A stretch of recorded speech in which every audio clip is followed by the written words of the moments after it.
दिसतोय परक्याचा फुलाच चेहरासा दिसतोय परक्याचा नसे सुटणार नाजूक गुंता दोष न चरख्याचा फुले मी म्हटले जे होते पाहुणे ते तरी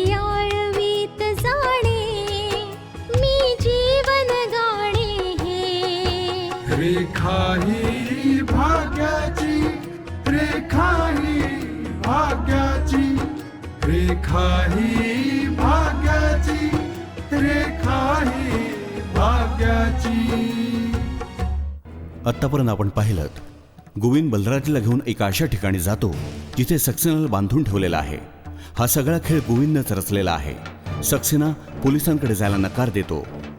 बलराज गोविंद बरोबर घरी येतो. सुहासिनी मोबाईलमध्ये मुन्नाचा फोटो पाहून त्याला ओळखते की घरातून व्हिडिओ कॅमेरा चोरायला हाच गुंडा आला होता.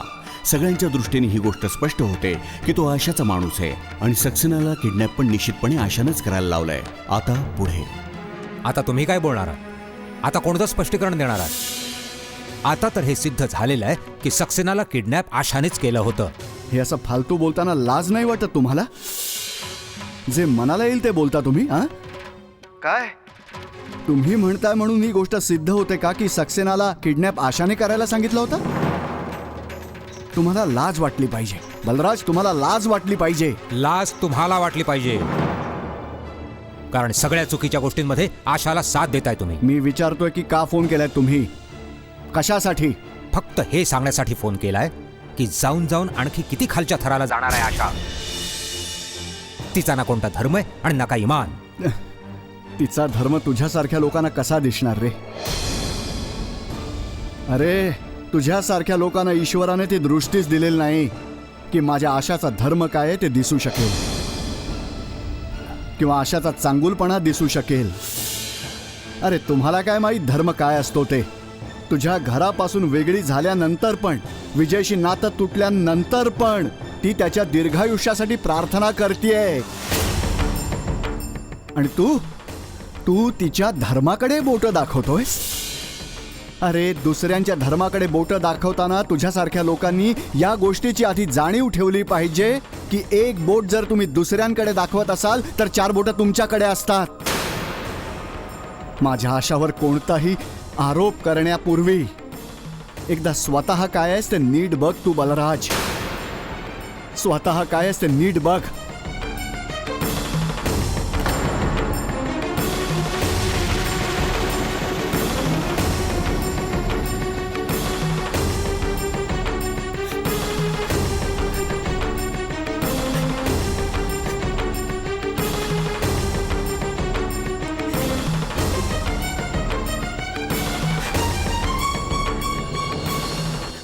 काय मूर्खपणा आहे गायत्री. पल्लवी भावनांच्या भरात वाहून जाऊन नको त्या दिशेला भरकटत चालली. पण या भावना तिला आयुष्यात योग्य ठिकाणी नाही घेऊन जाऊ शकत.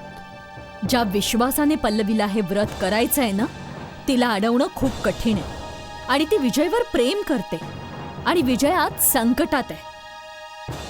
आणि तुम्हाला तर माहितीच आहे, हे व्रत नवऱ्याच्या दीर्घायुष्यासाठी केलं जातं. पण विजय तिचा नवरा नाहीये. तिला ही गोष्ट समजत का नाही? आणि कायद्याच्या ज्या जाळ्यात तो अडकलेला आहे त्यातून तो बाहेर येण्याची काही शक्यताही मला दिसत नाहीये. पप्पा, या केसचं काय होणार हे कोणाला माहित. मी पण दीदीला खूप समजावण्याचा प्रयत्न केला, पण जर तिला हे व्रत करायचंच आहे तर तिला कोण थांबवू शकतं? बाळा, तुझ्या मम्मीचीच ही जबाबदारी आहे की तिने तिला थांबवावं, तिला समजवावं. उद्या जर तिचं लग्न कुठे दुसरीकडे करावं लागलं तर? तुम्ही तिच्याबद्दल असं सगळं का बोलता पण? मला तर फक्त पल्लवीचं सुख हवंय. विजय तिला मिळतो की नाही किंवा विजयची सुटका होते की नाही मला हे सगळं नाही माहित. पण मी तिच्या समोर या सगळ्या गोष्टी बोलून तिला जिवंतपणी मरण नाही देणार. मग स्पष्टपणे सांग ना तिला की पुढे जायचं प्रोत्साहन तू देतेस म्हणून. ती तर आपला वर्तमान आणि भविष्य विसरलेलीच आहे, पण तुलाही तिला आठवण करून द्यायची नाहीये. ठीक आहे, ती स्वप्नांच्या जगात जगते, तिला जगू दे.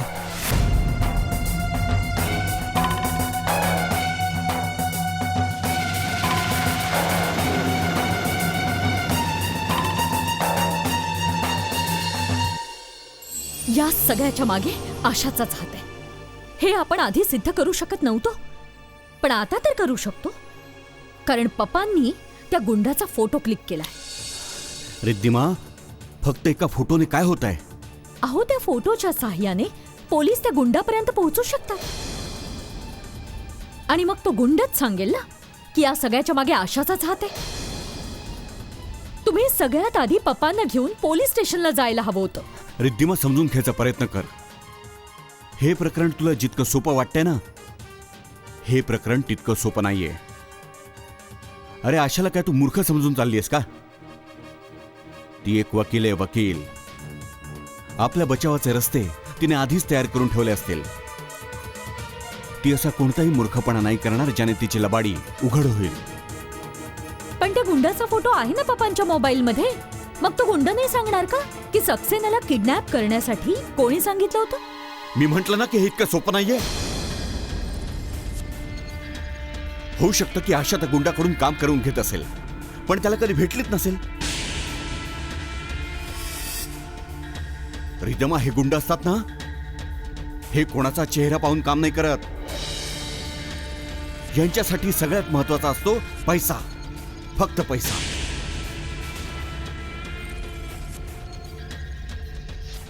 रिद्धिमा, समजून घ्यायचा प्रयत्न कर. आशा जे काही करते ना, आपण तिला याचा धडा जरूर शिकवू, जरूर. पण आपल्यासाठी सगळ्यात मोठा उद्देश हा आहे की आपण विजयाला सोडवून आणू. एकदा का विजय सुटून आला ना, मग त्यानंतर आपण विचार करू की आशाला कसा धडा शिकवायचा आहे.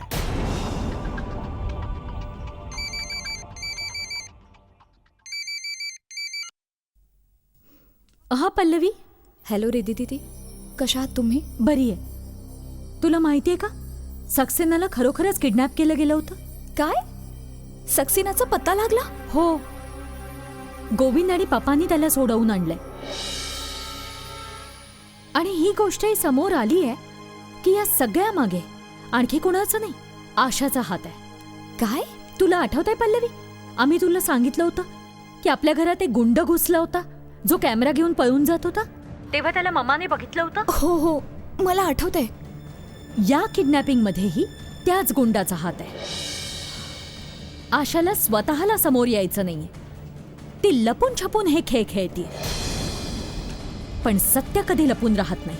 तिचं खरं रूप आता हळूहळू समोर येत आहे. ओ गॉड, माझा तर विश्वास बसत नाहीये की आशा हे सगळं करू शकते. तुमचं खरं आहे दीदी, दरवेळी आशाचं खरं रूप सगळ्यांच्या समोर येते, पण तरी सुद्धा ती सगळ्यांच्या समोर निष्पाप आणि निरपराध असल्याचं ढोंग करत असते. फक्त हेच समजत नाही आम्हाला की आशाचा खरा चेहरा सगळ्यांसमोर कसा आणता येईल. मी तर म्हणते त्या ॲडव्होकेट सक्सेनाने पोलीस रिपोर्ट करायला हवा आणि त्या गुंडाला पकडून सर्व सत्य सगळ्यांच्या समोर आणलं पाहिजे. पल्लवी, गोविंद, हे बघ पल्लवी, आपल्याला सगळ्यात आधी हा विचार करायचा आहे की विजयाला कसं सोडवायचं आहे. आणखीन कोणत्या गोष्टींचा आपल्याला विचारच नाही करायचा आहे. हां, हो ते तर आहे. आपल्याला सगळ्यात आधी हा विचार करायचा आहे की विजयाला कसं सोडवून आणायचं आहे. ठीक आहे? ठीक आहे. ओके, स्वतःची काळजी घे. हो ठीक आहे, बाय.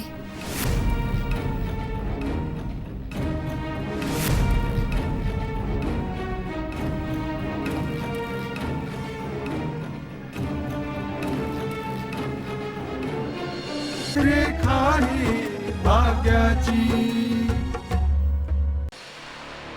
सुहासनी, किती चेहरे असतात ना लोकांचे, आणि लोक आपला खरा चेहरा लपवण्यासाठी बघ ना कशी कशी ढोंग करतात. आणि जर कोणी त्यांचं ढोंग पकडलं ना, तर इतक्या आत्मविश्वासाने बोलतात की त्यांच्या बोलण्यावर विश्वास ठेवायला कोणीही नाही म्हणू शकत नाही. खरोखर खूपच अस्वस्थ करणारी गोष्ट आहे की ती आशा माझ्या मुलासाठी विजयसाठी वटपौर्णिमेचं व्रत करते. नाटकीपणाची हद्द झाली. हे काय बोलताय तुम्ही? आशा आणि वटपौर्णिमा? हो जावई बापू, आशाचे नाना म्हणत होते की आशाला आपला धर्म पाळायचा आहे, म्हणून ती विजयसाठी वटपौर्णिमेचं व्रत करणार आहे. आशासारखी बाई दुनियेला दाखवण्यासाठी कितीही खालच्या थराला जाऊ शकते. तिला वटपौर्णिमेचं व्रत करून जगाला नुसतं दाखवायचंय. आणि कदाचित यासाठीही, कारण कायद्याची लढाई अजून बाकी आहे. कायद्याप्रमाणे घटस्फोट नाही झालाय ना अजून. मग काय तिने वटपौर्णिमेचं व्रत केलं म्हणून कायदा या लग्नाला वैध मानणार आहे, जे पल्लवीने पूर्णपणे अवैध असल्याचं सिद्ध केलं होतं? मम्मी, मला तर फक्त एकच गोष्ट माहितीये की आपण आशासोबत कोणताही संबंध नाही ठेवता कामा, बस. अरे मी तर म्हणतो की अशा बाईशी काही बोलताच कामा नये. मी तर कधीच नाही बोलणार. मी तिला फोन हे सांगण्यासाठी केला होता की तिचा खरा चेहरा लोकांच्या समोर यायला लागलाय आता. पप्पा, तुम्ही पण ना अगदी साधे आहात. अरे आशाशी बोलून फायदा काय? अशा प्रकारे तर ती आणखीनच सावध होईल. आपण सर्वांनी लक्षात ठेवलं पाहिजे की आपण जेव्हा आशाशी काही बोललोय, तिने त्या गोष्टीचा पूर्णपणे फायदा उचललाय. पप्पा, तुम्ही विसरलात? रिद्धिमाकडून सक्सेनाविषयी समजल्यानंतर मग तिने सक्सेनाला किडनॅप करवलं होतं. मी तर म्हणतो की आपण सगळ्यांनी आपल्या रागावर ताबा ठेवायला पाहिजे आणि आशेसोबत काहीच बोलता कामा नये, बस.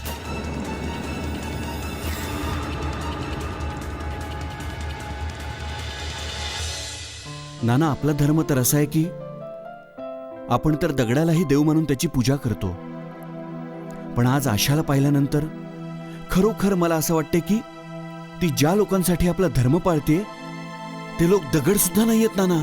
अरे बेटा, ते तर दगडही नाही आहेत.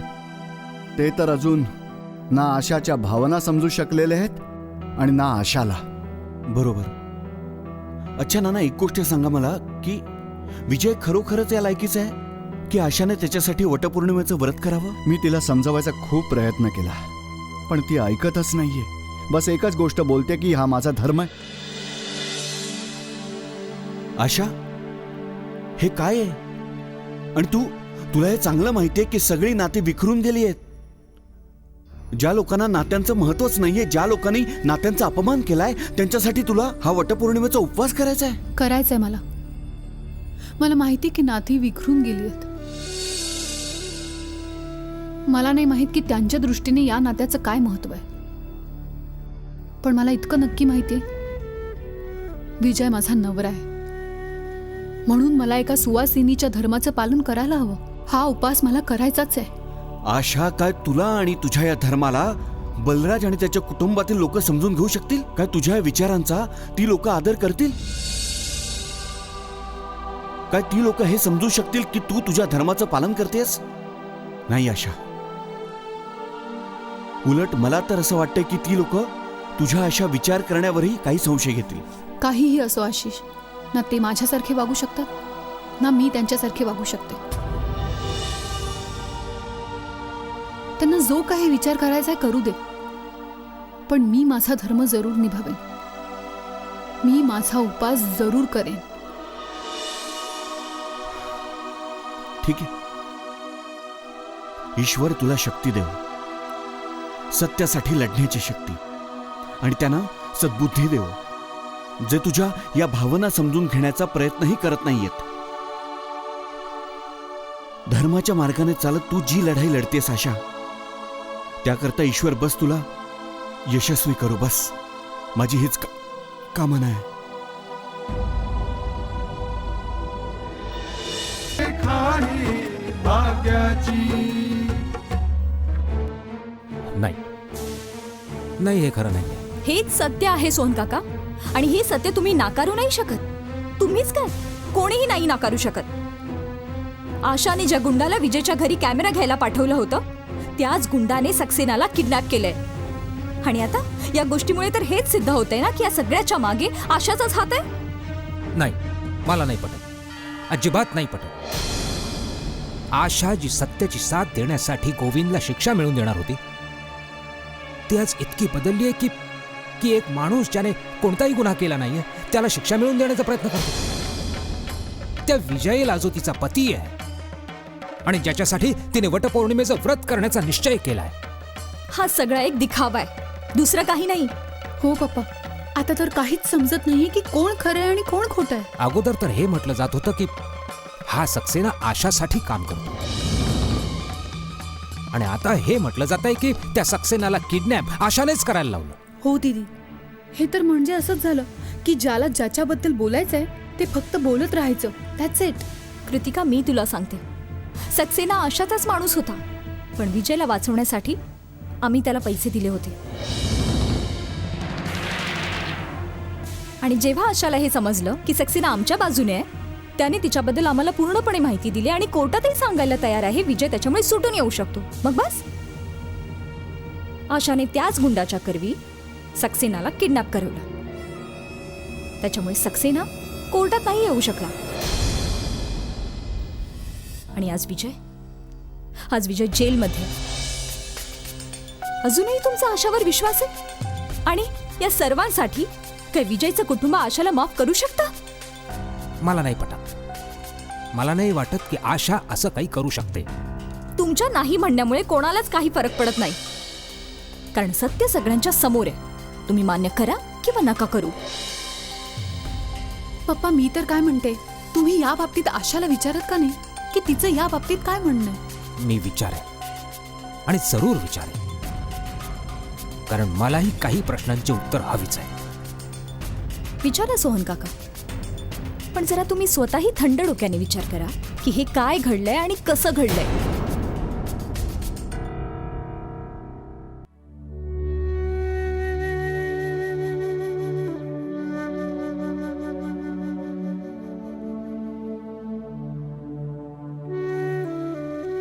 मम्मा, चल जेवून घे बरं. नाही रिधिमा, मला काही खावंसं वाटत नाही. मम्मा, तू समजून घेण्याचा प्रयत्न कर. तू जर जेवली नाहीस ना तर तुझी तब्येत बिघडेल ग. तब्येतच बिघडेल ना रिधिमा, मरणार तर नाही ना मी. बघ ना, विजय शिवाय हे घर किती सुनं सुनं झालंय. कुणाच ठाऊक कुणाचे शाप भोवलेत. कुणाचेही शाप त्याचं काहीही बिघडवू शकत नाही मम्मा. तू बघच, आपला विजय लवकरच घरी परत येईल. माझ्या पोराला जेलमध्ये पाठवून ती आशा तिथे सुखाने लोळत असेल. फक्त काही दिवसांचा प्रश्न आहे मम्मा, मग रडण्याची वेळ तिची असेल. माझ्या मनातून तिच्यासाठी फक्त शाप बाहेर पडतात. ज्या प्रकारे मी रडतेय ना, त्या प्रकारे तिळाने ती सुद्धा रडेल बघ. कुणास ठाऊक माझं पोरग जेलमध्ये कुठल्या अवस्थेत असेल. एकीकडे पतिव्रता असल्याचं ढोंग करतीये, वटपौर्णिमेचं व्रत करतीये, आणि दुसरीकडे माझ्याच मुलाची शत्रू झालीये ग ती. बघच तू, तिला माझी हाय लागेल. आयुष्यभर घटस्फोटीत आणि विधवा बनून जगेल ती. बघच तो रिधिमा. मम्मा, रेखा ही भाग्याची. तुमचा डोळा बलराजच्या सगळ्या मालमत्तेवर आहे आणि मला वाटतं की याच्यात आणखी कोणता अडथळा असो वा नसो, पण आज नाही तर उद्या सगळ्यात मोठा अडथळा तुमच्यासाठी तुमचा मेहुणा ठरू शकतो. बघा, आफ्टर ऑल या प्रॉपर्टीचा मालक तोच तर आहे. तुझं अगदी खरं आहे. आपण विजयाला जेलमध्ये पोहोचवलंय तर खरं. होऊ शकतं की तो कसंही काही करून जेलमधून बाहेर येईल. Is it possible? Your right. तुमचा मेहुणा पण काय कमालीची चीज आहे. एकीकडे तुमचे सासरे बलराज अरोरा त्याला वाचवण्यासाठी कोणतीही किंमत द्यायला तयार आहे. दुसरीकडे आशा त्याला वाचवायचा पूर्ण प्रयत्न करते. आणि तिसरीकडे पल्लवी. पल्लवीचा विषय सोड सक्सेना. आशाच्या मनामध्ये विजयविषयी किती प्रेम आहे ना, हे याच गोष्टीवरून कळून येत आहे. ही आशा विजय करता वटपौर्णिमेचं व्रत करणार आहे म्हणे. म्हणून तर मी तुम्हाला सावध करतोय की आशा आणि पल्लवी दोघी वकील आहेत.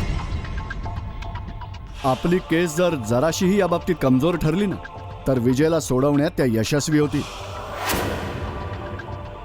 आणि जर असं झालं ना, तर सगळ्यात मोठी समस्या तुमच्यासाठी होईल. मी पण दिवस रात्र फक्त हाच विचार करत असतो की अखेर आपल्याला नेमकं काय करायला पाहिजे. तुम्हाला ही गोष्टही लक्षात घेतली पाहिजे की आशाला तुमच्या विषयीचं सत्यही समजायला लागलेलं आहे. तिला काहीही करून तुमचं हे सत्य समोर आणायचंच आहे. ती कधीही ही केस उलटवू शकते. खरंय, खरंय तुझं सक्सेना. माहिती आहे मला, चांगलीच कल्पना आहे मला की त्या आजकाल एक जखमी नागिण बनून बसली आहे आणि आपला फणा पूर्णपणे काढून उभी आहे. पण सक्सेना, एक गोष्ट सांगू, आशाला घाबरण्याची काही गरज नाही. डोंट वरी. पण विजयला तर घाबरावं लागेल ना. तोही जखमी साप आहे ज्याला तुम्ही जखमी केलंय. हो, आणि एका जखमी सापाला तसंच नाही सोडू देता कामा. जर तुमचं हे सत्य उघड झालं ना, तर तुमचा सगळ्यात मोठा शत्रू विजय होईल आणि बाकी त्याच्या बरोबर असतील. ही केस संपवून टाकण्याचा सगळ्यात चांगला मार्ग हाच आहे सक्सेना, की विजयालाच संपवून टाकण्यात यावं. हो सक्सेना, लक्षात घे तू, एकदा का विजय या जगातून वर निघून गेला ना, तर हे सगळं प्रकरण, हा सगळा खेळ आपल्यापणात संपून जाईल. काही करण्याची गरज नाही. आपल्याला फक्त याचा विचार करायचा की विजयाला कसं संपायचंय, जेणेकरून तो या जगातून निघूनही जाईल आणि या घटनेला जबाबदारही आपल्याला धरणार नाहीत. काय काय म्हणतोस? कशी आयडिया?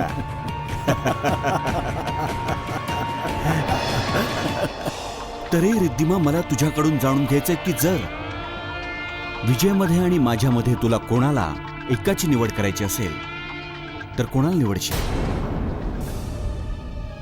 कदाचित या प्रश्नाचं उत्तर मला नाही माहीत. बस मला इतकं ठाऊक आहे की मी तुझी पत्नी आहे आणि एका स्त्री करता तिच्या सौभाग्यापेक्षा मोठं दुसरं काहीही नसतं.